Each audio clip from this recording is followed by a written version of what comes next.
Hi, Dr. Ariane for the Movement Paradigm. You know that we have 3 brains that all have complex neural networks that need to work together and in sync for us to be able to live our best lives: our heart, our brain, and our gut.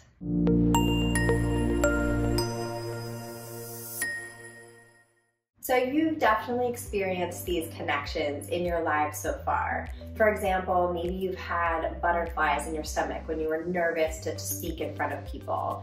Or maybe you just followed your heart and you made a decision based on that. There are so many instances where you have felt and experienced these deep connections.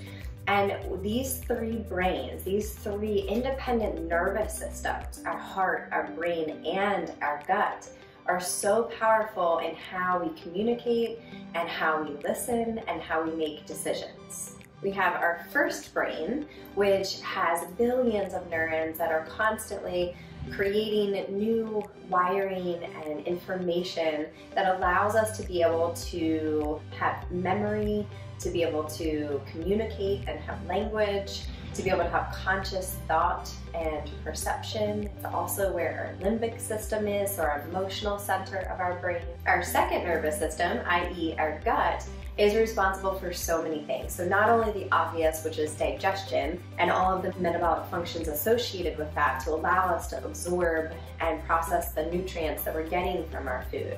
That is important for all of the different enzymatic reactions in the body. But it also has our neurotransmitters like serotonin. 90% of our serotonin is located in our gut and is formed by the bacteria in the gut. So it also has a huge role in hormonal function. So the gut is so powerful, and it is truly a huge aspect of our microbiome, i.e. 70% of our immune system. And lastly is our heart brain. So we have so many electrical and chemical reactions that are happening, and our heart is functioning independently on its own outside of the brain. So think of our heart brain as our emotional center. And if we think about, as the example I mentioned, which is following your heart, we can think about that following your emotions. So what is the common link among all 3 of these nervous systems? The vagus nerve. Of course, if you've watched my videos, you know how much I talk about the vagus nerve, so please make sure to check out a lot of the other hacks that I've done videos on.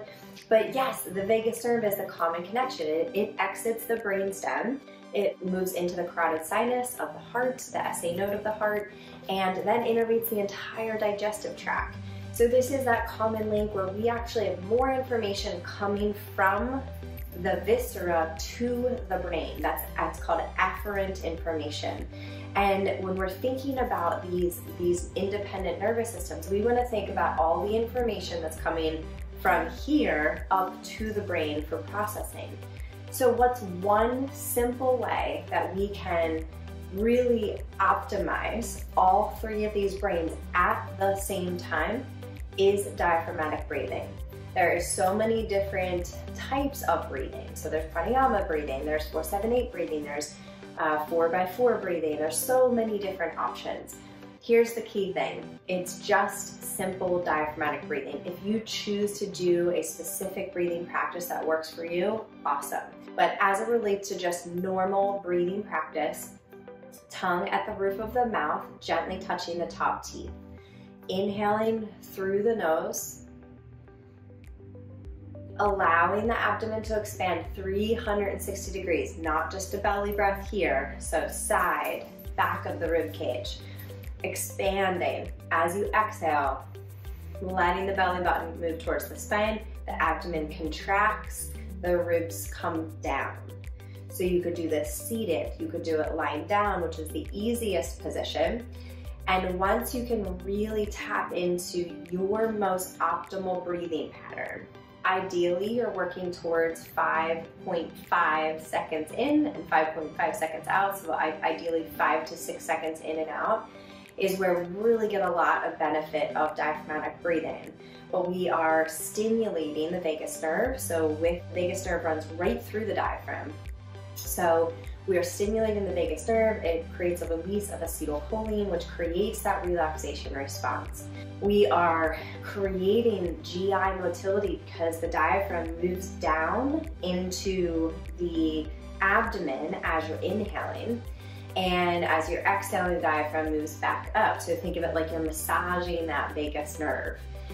And of course, as it relates to that relaxation response, you're creating a calming effect here. So we're not in that fight or flight, that limbic system, but we can move more towards our prefrontal cortex in our brain, where we have more insight, more rationale. We're able to consciously and deliberately make better decisions. We're able to listen more attentively. So diaphragmatic breathing, I always say, is your superpower. You have it within you. So please make sure to use this throughout your day. Use it regularly, use it repeatedly. I tell my patients every hour, take 3 diaphragmatic breaths to 1, connect all these brains. Bring yourself to that state, that parasympathetic state, so that you can think and act more clearly. You can respond to situations rather than react. I hope this was helpful. If it was, give it a like, give it a share, and of course, subscribe to our YouTube channel, The Movement Paradigm, for weekly tips on mindset, nutrition, and movement. And if you need help with your health, we would love the opportunity to help you, so please reach out.